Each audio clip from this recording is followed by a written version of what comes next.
So, paano i-calculate yung excitation angle? So, dito sa RAM SS, no? Para ma-determine yung principal axis, no? So, direct formula lang yon, no? So, which is arctangent, no? Fy over fx. Uh, and then, so directly makukuha mo yung excitation angle. Then after that, makukuha mo yung principal axis, no? So sa RAM structural system, kailangan mo lang mag-define ng modal load case, no? So which is ito, modal, then eigensolution, no? Then just click add, no? Pero meron na itong model na to. Then kung ma-add mo na yon, process and then analyze. Kaya lang na-analyze ko na tong structure na to, no? So ngayon ang kukunin na lang natin yung report, no? Punta ka dito sa may reports and then periods and modes. Okay, and then punta ka dito sa my modal direction factors, no? Yan. So kukunin mo yung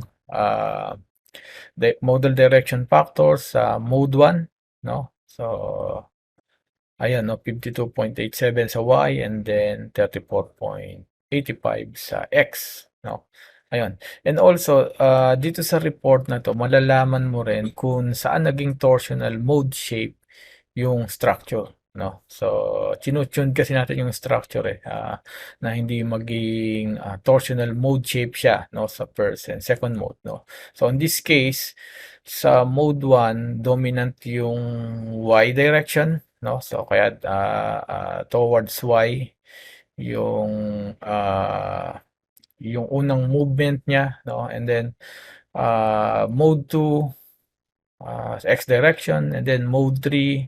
So dito torsional mode shape yung ating structure, no?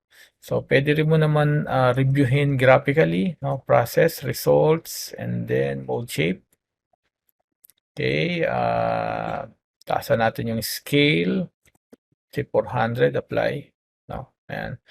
Mode 1 and then mode 2, apply. And then mode 3, ito yung torsional, then apply. And so then set natin to. Ayan. Okay.